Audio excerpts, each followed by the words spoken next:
un camarade de la presse qui est présent. Et bon, je demande un camarade de résistance qui est aussi présent dans la conférence de presse aujourd'hui. Et conférence de presse résistance et alternative. Et il y a 3 items. Et nous peut traiter la campagne contre la vente nationalité et passeport. Beach grabbing concernant les salines. NMH, hôtel, construction, l'hôtel NMH dans les salines Rivière-Noire. Et éviction, ben, camarades réfugiés, ben, habitants, réfugiés, suite à une inondation, cyclone Bergita et crise de logement dans Maurice. Présent dans la conférence de presse aujourd'hui, et un camarade Corinne Camille, Dylan Alagapen, Kougan Parapen, David Seval, avec moi-même Fina Abdullah, et mon membre du Comité national résistance et alternative. Et je passe la parole à Kougan Parapen qui propose l'IAE technique et convocation, la question technique du comité résistance et alternative.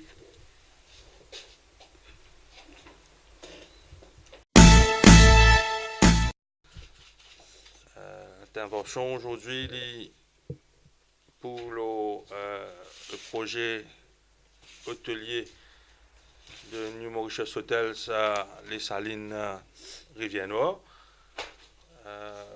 Récemment, Résistance et Alternative émet un communiqué pour répondre à une fausseté qui promoteur du projet hôtelier s'est véhiculé dans l'espace public pour faire la population et que l'autorité croit que le désastre écologique qui peut passer à Rivière-Noire fait du monde croire que tel ne sera pas le cas. Or, à travers un communiqué de presse bien détaillé, Résistance et Alternative réfute ce point-là et qui montrait bel et bien l'existence d'un wetlands de catégorie N à Rivière-Noire et le fait que si ce projet-là de l'avant, pour un désastre écologique. Le communiqué est très bien accueilli par la société civile et le public en général, surtout Bandimoun qui est à cœur la protection de l'environnement, la protection de nous l'écosystème, et que par la suite, nous avons dit qu'il nous gagne une convocation, une invitation plutôt, pour atteindre un technical committee, comme le ministère de l'Environnement met qui émane de IAE committee qui peut guider sa projet hôtelier au Salines.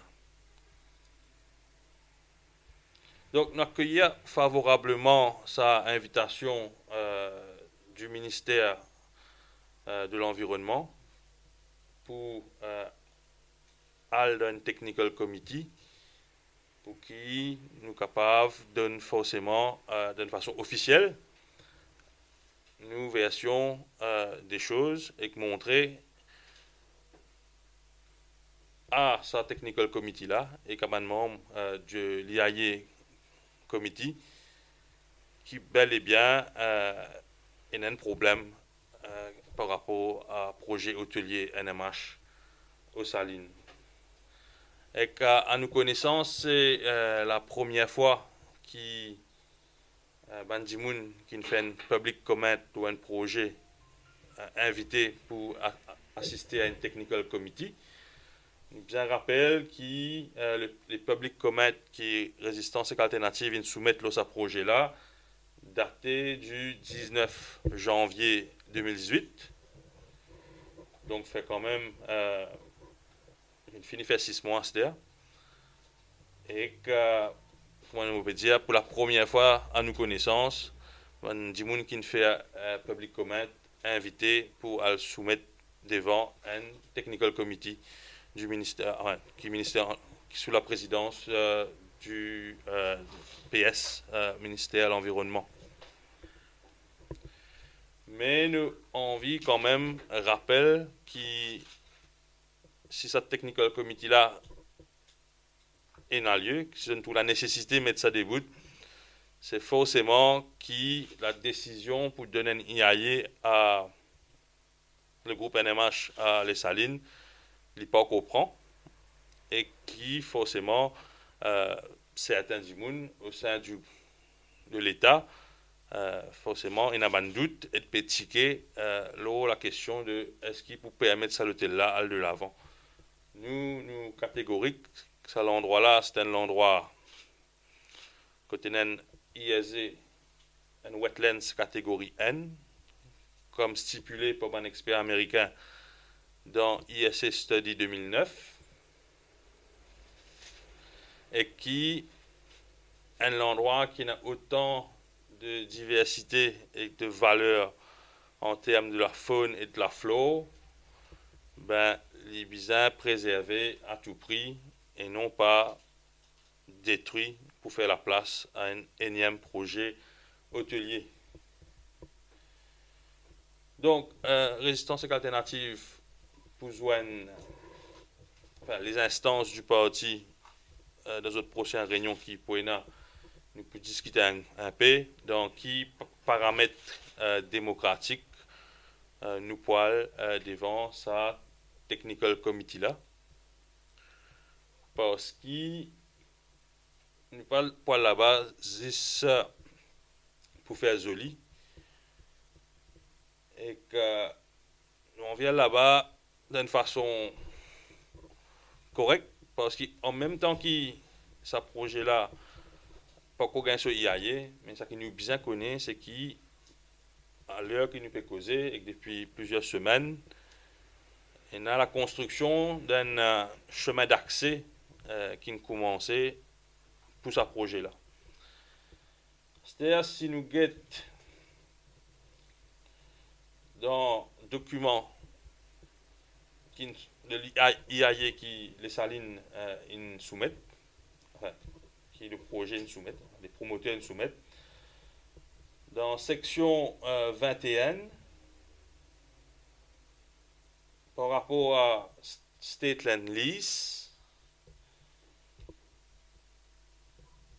et par rapport à construction la route, il clairement dit qui, et que là, mon code ce document-là, the lessee shall construct all necessary and adequate roads to service the buildings and the land lease. The lessee. Donc, the lessee, dans ce cas-là, c'est le promoteur, c'est NMH. Donc, c'est dire que la prérogative pour rendre ce chemin d'accès là, il est bien fait par le promoteur et qu'il continue de dire at its own cost, subject to the satisfaction of the permanent secretary of the Ministry of Public Infrastructure, Land Transport and Shipping. Donc, pas si lui qui est bizarre rend ce chemin-là, mais c'est lui qui bizarre finance ce chemin-là en entier. Et que ça pas nous qui peut dire ça, c'est écrit blanc sur noir dans the State Land Lease Section 21. Et là que nous trouvons, c'est que le chemin en question, il peut construire, et qu'il ne peut pas construire par le promoteur, il peut construire par Landscope Mauritius. Et pour nous, ça, il est inquiétant. Comment le gouvernement est un peu complice, ou bien complice, d'un projet qui pas encore gagné sur IAE. Ça veut dire, si nous compréhensions correct là, disons que le ministère de l'Environnement, et nous souhaitons que le ministère de l'Environnement pas donne IAE clearance pour ce projet-là, Et que si c'est le cas, nous prenons un chemin qui est en phase de construction pour un projet qui n'a pas abouti. Il est quand même intéressant pour guetter sa façon de fonctionner de l'État, puis à un cimé pour un projet qui n'est même pas si pour aller de l'avant. Et que ce n'est pas un projet à quelques centaines de roupies ou de milliers de roupies. La route qui nous dit coûte autour de 400 millions de roupies. Il a dit là, pour cause du problème crise logement qui est là dans Maurice, et que ça déploie de mesures qui est là au sein de ce gouvernement-là, est extrêmement inquiétant, frustrant, révoltant. Comment capable de dépenser 400 millions de roupies et que là-dedans, peut-être 200 millions de roupies dans l'argent public pour arranger un chemin pour un projet qui passe hier pour compléter, et que de l'autre côté, il y a une crise logement qui est empirée de jour en jour. Donc, à cause de ça, nous, quand nous parlons devant sa technical committee là, nous avons envie de rassurer nous, qui nous parlons devant sa technical committee là, pas juste pour faire joli, mais qui sa technical committee là, vraiment ouvert à écouter nous. Et forcément, comme on dit, nous, dans les jours à venir, forcément, nous pouvons soumettre au Technical Committee, secrétaire permanent du ministère de l'Environnement, l'espace dans lequel nous avons envie de soumettre devant ce comité-là. Donc,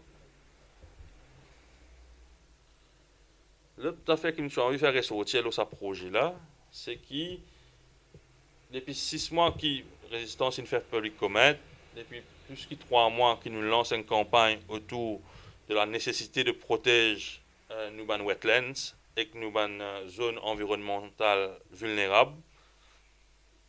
Mais ministre de l'Environnement, nous pas vraiment une réaction de sa part. Nous avons l'impression qu'il n'a pas trop envie d'intervenir sur ce sujet-là.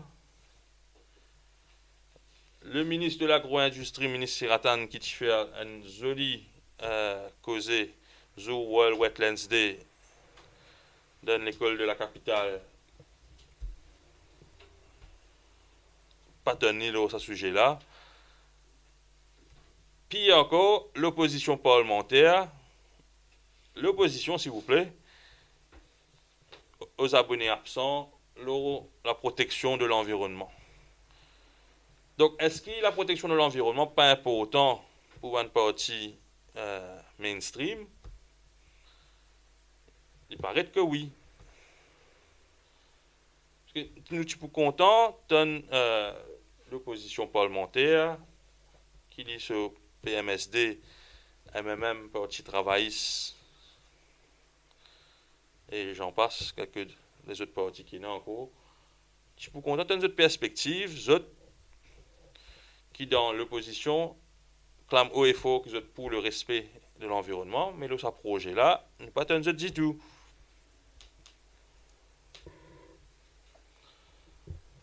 Donc, voilà un peu ce que je veux dire sur sa question de l'invitation qui nous fait à Résistance alternative pour aller devant un technical committee.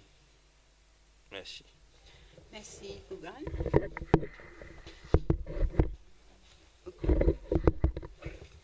Et à cela, je suis content pour la campagne contre la vente nationalité et passeport.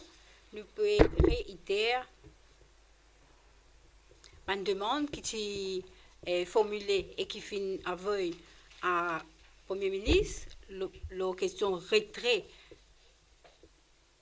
et la question, ça projet de loi qui peut venir suite à budget, la vente nationalité et passeport. Nous croyons que cette campagne-là, comme Marco Galindia, est une réussite et nous pouvons continuer l'appel à tout le monde qui a envie et bloc ça projet de loi là, il bloque oui, mais nous pouvons continuer la campagne là de plus belle parce que nous avons une garantie qui ne sera pas pour venir plus devant.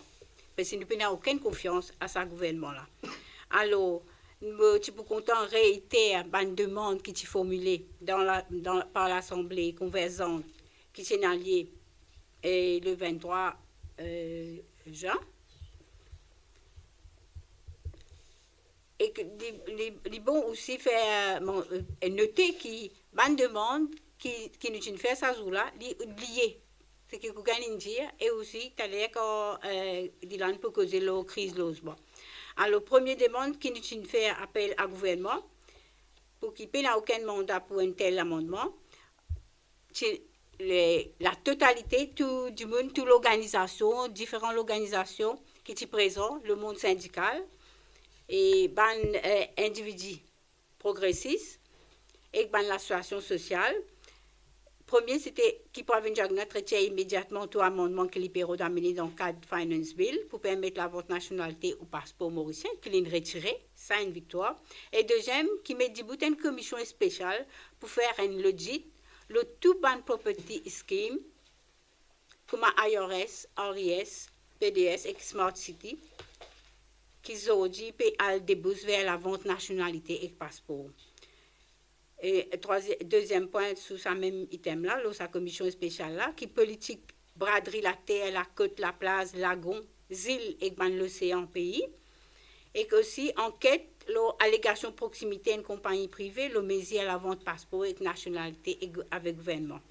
Troisième point qui nous fait appel, qui sa commission spéciale-là tire son rapport dans forme un white paper pour permettre un débat national. Et quatrième, qui le gouvernement pas faire ces trois mesures-là. Si le gouvernement pas faire ces trois mesures-là, là nous peut réclamer qu'il appelle l'élection générale tout de suite. Ça, c'était l'Assemblée conversante qui fait ça appel-là. Et sa pétition-là peut circuler, il continue à circuler, écrite dans 3 langues, en créole, version langage anglais et français aussi. Et il est accessible, le https www facebook.com/résister. REZISTE. Il est aussi accessible, l'adresse aussi, https c'est-à-dire www.facebook.com/arrête cocaïne ou la place en créole. Et que nous finissons date limite pour recueillir toute bonne pétition, toute bonne signataire le 28 juillet. Ça, c'est la vente nationalité. À cela, nous passons la parole à camarade Dylan, qui peut causer la crise de logement suite à une sinistrée, une victime inondation Berguita. Merci, William. Bonjour, mon camarade qui peut suivre nous live sur Facebook. À l'heure qui nous peut tenir une conférence de presse, il est important qui nous cause d'un garçon de 19 ans, Alexandre Vente, qui entame la grève la faim, des compagnies, après dénouement post-Berguita. Ça va des gens qui depuis une semaine peut revendiquer le droit à logement dans cette compagnie à travers la grève. Mais il est important de comprendre comment on arrive là. Nous sommes capables de rétablir les faits. Cyclone Berguita, il amène beaucoup de dégâts dans la case de Dimoun. Et que ça, nous sommes capables aussi de comprendre l'effet changement climatique et que ce problème-là, il n'est pas un problème qui est arrivé 10 en janvier 2018. C'est pas un problème qui peut continuer à arriver. Et que malheureusement, ça va dire que je vais subir l'effet d'un cyclone et que je vais subir l'effet inondation. Pendant cyclone Birgitta, ça va dire face à une dire réalité, jeune bizin quitte la case et alle dans son centre communautaire pour être capable réfugier. Et que là, des jours après, si encore il a l'effet inondation, la police prend eux, il amène eux fait un constat de la case et qu'il retourne eux dans le centre communautaire. Parce que l'effet là, c'est trop belle la place qu'ils peuvent rester et que des dégâts si graves. Ça va dire que il passe un mois dans le centre communautaire et qu'après, NEF vient vers eux pour dire eux comme ça, qui bizarre, détruire eux de la case pour que NEF soit capable de reconstruire un logement adéquat pour eux. Et que là, suite à ça, il est étonnant que ça va dire que il passe 4 mois devant le centre communautaire en attendant que NEF vienne répondre ou bien vienne prendre responsabilité qu'il y promet pour prendre. Semaine dernière, tout le monde trouve violence avec laquelle la police, dans l'opération militaire, il a évacué ce monde là depuis le centre communautaire. Et là, nous sommes capables de comprendre les affaires. Ce monde là, c'est la police qui nous amène dans le centre communautaire. NEF nous promet pour rendre de la case et que je ne Satan. Et un beau matin, la police vient chez eux, que je peine la place pour aller et que NEF pas encore commencé à rendre de la case. Il faut dire que la grève, la fin, il commence pour que NEF aille sur place et commence les travaux, le terrain qu'ils te promettent qu'ils pour rendre la case, sa bonne famille là. Et là, nous devons aussi comprendre que ce n'est pas la première fois que NEF faillit dans ce bonne responsabilité. Là, nous avons un aveu depuis un rapport UNDP en 2013, le Social Housing, qui nous fait avec l'aide du ministère Housing and Land, qui dit comme ça, NEF, dans les passés, en 2009 pour être plus précis, dans le cas La Valette, que tu peux faire un contrat social avec Bandimoun, tu promets à Bandimoun qui quand finit complète sa pose là, Bandimoun pour gagner travail dans within comment dire ça projet résidentiel là et que là je peux aspirer à une meilleure vie. Ça l'époque là même NEF il avait ça Bandimoun promener pas tenir ce promesse. Nous capable aussi guetter qui quand il y a évacuation ban squatters l'habite pour ban travaux métro express. Pareil, NEF, tu prends responsabilité, ça va dire là, ça va dire qui tu délocalisé là, il gagne la terre avec le ministère du logement avec la terre, et que là, NEF, tu dis qu'il pour ranger dans la case. Bandimouna, effectivement, il gagne la terre dans Pointe-Sable, et jusqu'à aujourd'hui, aucune la case pas encore rangée, aucune construction pas encore commencée. Donc là, nous retrouvons même comportement, l'attitude des NEF, qui ne prend responsabilité sa Bandimoun victime de Birgitta, et qu'après, pas un NEF encore, qui amène nous à demander, mais est-ce qu'il y a un problème dans NEF? Est-ce qu'il y a une enquête le NEF? Et que là, est-ce qu'il y a une enquête le officier qui en sort ce dossier-là? Et est-ce qu'il toutefois, il y a même une suspension de cas comme ça? Parce qu'il n'y a pas une badina, ça. NEF, ce rôle, ce n'est pas un petit rôle. Il prend la responsabilité pour dealer avec la pauvreté et qu'il prend la responsabilité pour éradiquer la pauvreté. Et que là, il ne faut pas croire qu'il y a une badina, ça. Il faut dire qu'il chacun prend sa responsabilité. Et qu'il faut dire que le ministre Alain Wong réalise qu'il n'est pas là à préciser et qu'il pas tout, comment dire. Il est bien capable de faire ce qu'il promet, il peut faire. Donc, ça, c'est le NEF, ce rôle dans la situation actuelle. Mais aussi, concernant politique logement, pour répondre que camarade Kougan une cause des poids des mesures, nous sommes capables de poser contradiction là, ici. Ça veut dire qu'un côté, il y a une politique ultra-libérale, il y a un rôle EDB, il y a Smart City, il y a construction, il y a infrastructure l'investissement que l'État peut mettre par millions pour, comment dire, donner un coup de main dans la commodification du territoire, pour un projet comme ça, que peut exclure les gens et que l'effet qu'il y a mené. Donc, d'un côté, nous avons spéculation le marché foncier, prix terrain peut augmenter, coût de la vie peut augmenter, et que le côté, nous avons une politique logement qui est en déphasage. En déphasage, qui fait. Mais nous besoin de la réalité. Même si Pérance la case peut faire un plan, peut mettre un critère pour dire que la case en HDC, il ne faut pas nous déconnecter depuis la réalité. Il faut nous comprendre qu'il y a un développement économique d'un modèle qui nous peut avancer là. Il y a un effet grave. Et ce n'est pas nous qui pouvons dire ça. Hein. Nous-mêmes sommes capables de prendre un aveu depuis World Bank qui nous dit depuis en 2000 et 2015, l'inégalité a augmenté par 37% dans ce pays-là. Et que là, nous ne sommes pas capables de faire un plan, ranger la case et qu'expect du monde pour la case pour une repayment capacity, pour une case pour mettre des dépôt, pour une case pour, comment dire, aspirer à une meilleure qualité de la vie, quand nous avons une société qui peut évoluer d'une façon qui peut exclure du monde et que du monde n'est plus dans le pouvoir d'achat dans ce pays-là. Donc, il est important que l'État prend ses responsabilités et redéfinit la politique logement. Parce que même construction de la case en HDC, il y a même sur le problème. Je vous récite encore une fois le rapport UNDP 2013 qui dit qu'en HDC, il y a tout cas été sur le problème. Quand il prend du monde, il met dans une poche de pauvreté et qu'il pas donne un développement long terme.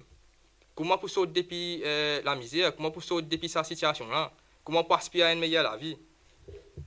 Et là, nous pensons que pour redéfinir la politique logement, il est important qu'il y ait tout ban de données. Depuis plus de 10 ans, le rapport Truth and Justice est sorti, qui nous dit qu'il y a un National Land Audit Committee et qui résistance et alternative, il dit dans une élection, qui c'est une affaire qui fondamentale pour redéfinir la politique logement, que nous sommes capables de connaître, mais qui peut arriver la terre Maurice, comment la terre est là, comment la terre l'État est là, comment la terre agricole, qui valait à ce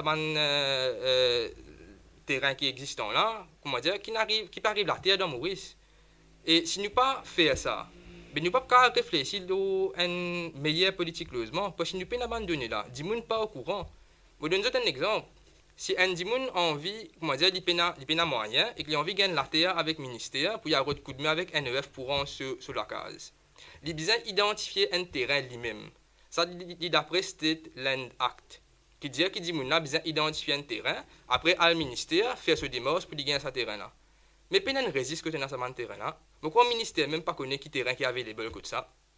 Mais là, comment nous remédier à ça? Donc, nous sommes capables d'affirmer qu'il y a un déphasage complet quand nous cause politique logement. Et qu'il arrive là pour que nous sommes capables d'amener une revendication qui demande une réflexion approfondie, le code ça nous peut aller en termes de logement. Et nous demandons pour qui est là sa National Land Audit Committee là, qui vient faire la lumière qui situation la terre dans Maurice et que là qui the way forward pour que les gens capable amène la réflexion pour que les gens capable participer là-dedans pour qu'il y ait un mouvement capable de créer qui amène une revendication basée sur la réalité du monde pas juste sur un gouvernement qui a un déphasage qui connaît un seul côté et que là les peuples ne prennent aucune considération pour lui. Ça veut dire que les pays-là, les capitalistes, les multimillionnaires continuent à gagner casse et que là les gens qui peuvent faire la grève la fin de compagnie. Donc, vous pensez qu'il arrive là pour qu'il nous tout prend conscience de la réalité et que l'État prend ses responsabilités envers les gens au plus bas de l'échelle. Merci.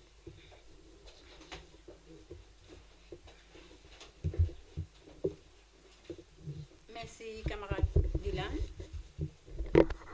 Et pour faire suite à ce que Dylan dit, je suis content de poser une question à Madame ministre de l'Éducation. Madame Lila David-Ducan, est-ce que ce ban psychologue et que ce ban social worker fin faire suivi et que ce ban enfants qui restent pendant 5 mois dans sa centre de refuge à Saint-Malo? Et jeudi dernier, nous avons Madame Gender Equality, Madame Robina Jadou, qui est un psychologue, qui peut prendre l'engagement, qui est un psychologue dans ce ministère pour faire suivi à ces enfants-là. Ce n'est après la grève la faim que nous avons Madame ministre Robina Jadou, comment dire, ce sont une cassée, nous avons réalisé qu'il y a des gens, et il y a des femmes, et des familles, et des enfants qui périssent pendant 5 mois, ils restent dans centre de refuge dans Saint-Malo. Alors, nous question, est-ce que, quand Maurice est signataire, ça 3 conventions importantes, comme ICES, le Pacte international relatif aux droits économiques, sociaux et culturels, qui Maurice est signataire, qui sur l'article 12 dit clairement, l'article 12 dit right to the highest attainable standard of physical, mental health, qui ça veut dire, est-ce qu'il s'appelle des enfants de Maurice qui peuvent vivre dans une précarité de logement dans 4 coins Maurice, qui a un grave problème de logement aujourd'hui. Est-ce que ces enfants-là peuvent jouir ça qui ça l'article a dit? Il y a une convention, Maurice est signataire. Deuxième convention, et deuxième l'article 7, right to just and favorable conditions of work, qui pas encore un travail décent. Alors, quelle manière, quand MHC, suite à la grève de la faim, MHC vient avec une bonne proposition, 1% d'intérêt, le premier l'année, mais nous trouvons que la grève de la faim, il a sa raison d'être dans Maurice. C'est seulement qu'un dernier recours à la grève de la faim. Il y a beaucoup de gens qui causent contre la grève de la faim. Nous ne sommes pas d'accord qui dit que fait la grève de la faim. Mais comme Maurice, qui dit là, il fait qu'expliquer. Comme Maurice, il met sur pied, le gouvernement Maurice, il met NEF, Djibouti, pour éradiquer la pauvreté et qui peut faillir. Mais du monde peut dans le choix, bien faire la grève de la faim. Mais la grève de la faim amène résultat. 1% l'intérêt le première année. Mon frère fait un devoir, mon allé m'acheter hier pour demander qui était ça 1%. 1% là, il dit c'est que du monde qui a une sécurité d'emploi et qui a un versement dans la banque, un chiffre revenu mensuel qui versé dans votre compte en banque. Si vous payez ou 6 000 roupies la paye, mais ou pas pour qualifier pour 1% MHC. Alors, propose des affaires qui bon, oui, mais pas adresse problème là. Comment dire, une proposition timide à un problème logement. Logement, c'est pas la santé. Il n'est pas comme l'hôpital que du monde quand nous malades nous allons là-bas. Il n'est pas comme l'éducation qui est une affaire quand nous dans l'école, nous dans l'éducation. Logement, ça même les plus important. Ensemble avec travail quelquefois, c'est un plus important. Il y a un droit fondamental. Il n'est pas une commodité. C'est à partir qui finit prendre CHA. En 92, une ferme, un HDC, une ferme CHA. Il amène un système qui commodifié le logement pour faire business.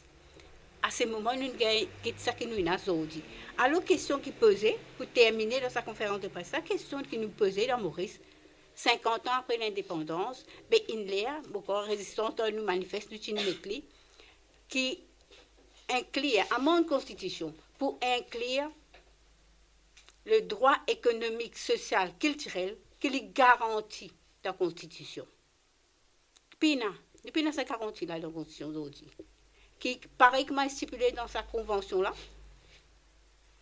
qui les rentre dans la Constitution, 50 ans l'indépendance, mais il y a une garantie, nous garantit accès à un logement, à la vie décente pour un travail décent, un travail, pareil comme stipulé, un paye décent, pour gagner la vie décente, pour qu'ils vraiment nous appellent nous-mêmes un pays comment dire, civilisé et moderne. Nous pouvons dire high income country, mais qui high income country, quand du monde, nous vivons sa précarité de logement dans sa dernière 5 mois, bien dire.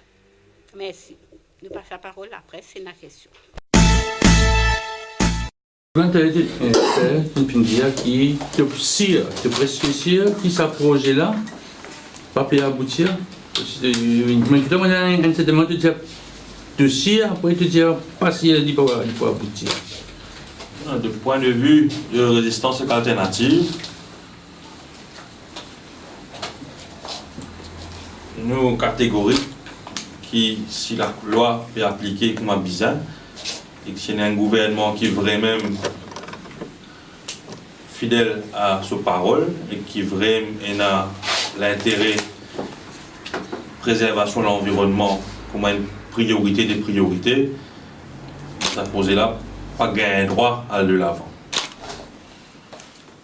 On va dire qu'il posait là, pas aller de l'avant, mais moralement, d'après la loi qui est en place, d'après la classification de Nuban Wetlands qui existait, un ministère de l'Environnement qui se respecte, pas gagné droit d'un IAE à sa posée là. Mais maintenant on est à Maurice. C'est-à-dire, est-ce que le ministère de l'Environnement fait ce travail comme un bizarre? On espérait. Mais comment vous dire où? De point de vue résistance et alternative, quand on prend tout un élément qui existait dans ce site-là, ce projet-là, comment il peut proposer dans sa façon actuelle, il n'est pas supposé gagner à Yéki. Donc c'est un premier victoire pour Résistance Alternative, c'est le fait qu'ils étaient dans le comité technique là. Donc la seule victoire là-dedans, c'est ici, ça, wetlands là, conserver et préserver. C'est là qui est capable de crier victoire. Tout n'importe qui les reste à faire, c'est un cheminement vers la protection de sa wetlands. Donc non, on n'est pas une victoire si nous parlons devant ce comité-là. Ici, ça fait partie de cheminement pour protéger nos wetlands. Donc sa réunion qui je prenais, qui joue il peut avoir lieu, je peux communiquer seulement avec nous, comment ça va? Oui, vous pensez peut-être pas une conférence de presse, mais peut-être un communiqué de presse dans la semaine qui vient par rapport à sous quelles conditions nous envie devant sa technical committee. Donc par rapport à sa projet, sa mesure annoncée pour le passeport, le gouvernement pas comment on va dire ça? Il n'est pas retiré, il est reculé, peut-être peut venir avec un projet de loi, donc c'est pas fait, c'est pas pour cuit qu'on va dire. Ouais. Bon, il y a la déclaration du ministre Monteau qui nous dit que c'est de la propagande, ça va faire vendre de nationalité qui passe pour là. S'il va acquis ce propre ministre, ce propre garçon de propagande. Intéressant pour nous laisser le ministre Monteau avec ce déclaration choc. Mais il est clair que le gouvernement, et devant le tollé général qui a mesuré là, provoqué, que le gouvernement qu'il est, pour ne pas perdre la face d'India qui doit amener un projet de loi dans le futur. Il y a un gouvernement bien mal avisé s'il vient de l'avant avec sa mesure là, comment il peut proposer. Je crois que malheureusement le gouvernement, devant sur l'incapacité réfléchir, il écoute ça qui est des bézélis et que des bézélis, des conneries dans un cas précis là. Et malheureusement, heureusement pour la population qui d'une backtrack là. Mais encore une fois, ça vient de montrer la légèreté avec laquelle ce gouvernement actuel là dirige ce pays là, sans avec une piecemeal measures. Mais ça m'est arrivé quand on pas paré pour gouverner un pays, où un gouvernement le plus dangereux qui existait, parce qu'il voulait influencer par toute qualité de lobby, parce qu'il ne faut pas qu'à réfléchir par vous-même.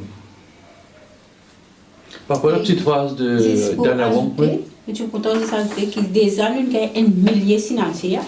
Et dans ce millier signataires, comme on dit là, il y a le monde syndical. Alors, comme un syndicat, l'organisation signée, il aussi représente une force.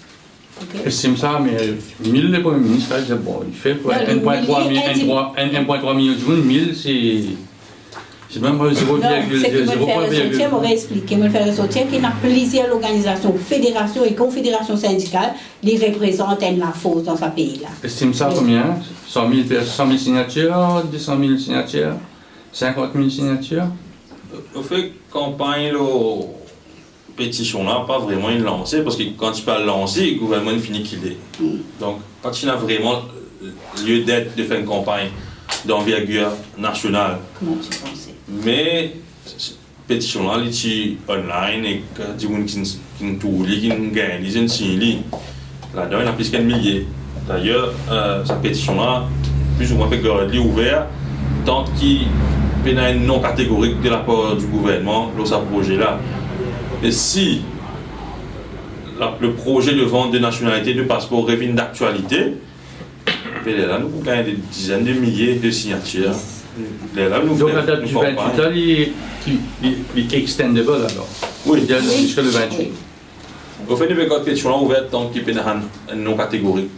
Quelle réaction par rapport à la phrase de Alain Bon à la presse cette semaine-ci? On pose un peu simple alors comment on trouve un peu un ministre qui gère des affaires comme ça? Bon, c'est une pas surpris pour une déclaration du ministre du gouvernement fait la scène. Et que là, comme on reconnaît vous-même, c'est des phases qui prend depuis là, honnêtement. Des phases qui sont devenus Premier ministre, depuis ministre Manteau, et puis le ministre qui suit derrière. Donc là, nous, vous n'avez pas été nous qui commencent à se déconnecter à la réalité. Le projet doit passer mardi au trafic à MNB, alors qui se sentiment on connaît parfois pour ça, mais qui se implique, qui se positionne un peu là. Donc, par rapport à l'alcoolémie, nous trouvons mon père, nous sortir un peu, dire je ne suis pas capable de faire la messe, etc., etc. Encore une fois, un grand effet d'annonce, mais quand nous regardons la réalité, le projet de loi lui-même, ça qu'il dit dans ce budget, ça qui la réalité était par rapport aux lois, il y a quand même une différence qui est notable. Le danger d'une route, malheureusement, cet amendement au Road Traffic Act là, il n'est pas pour suffire.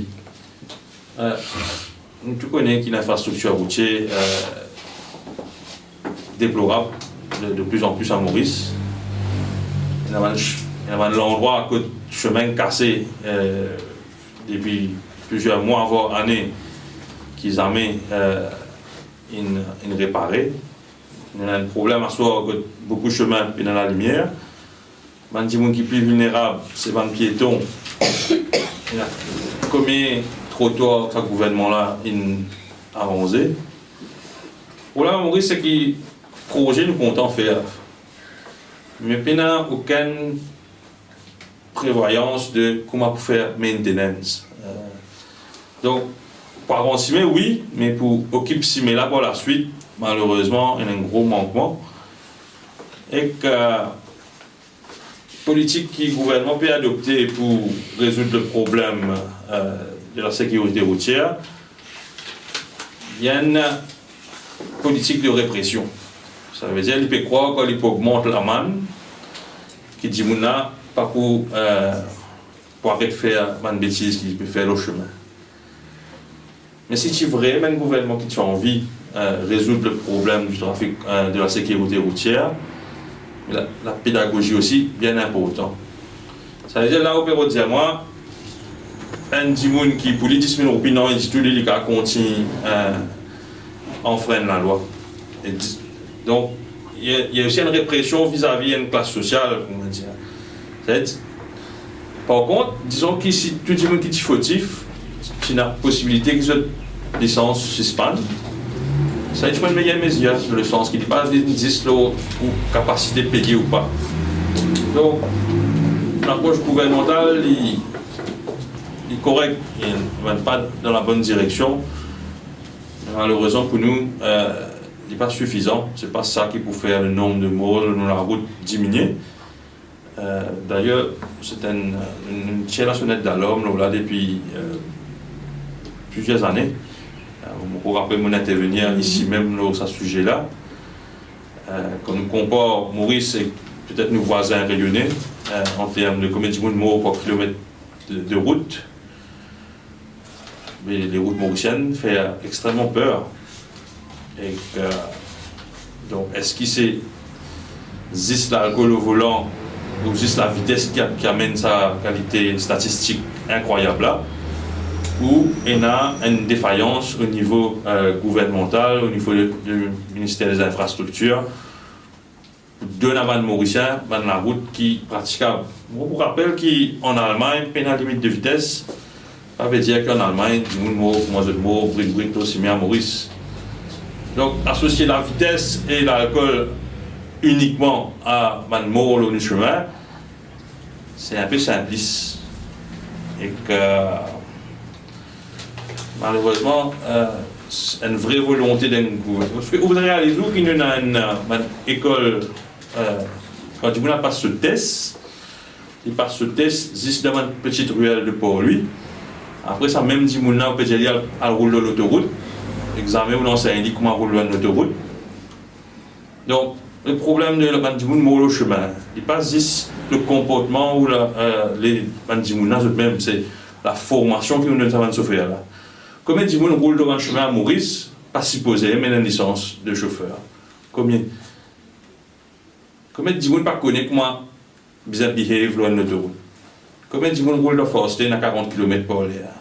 Donc, il y a tout ça là qui bien réglé en question. Pas existe quoi, ou fait des mesures choc, zéro tolérance qui est là pour résoudre le problème des morts à Maurice, sur les routes.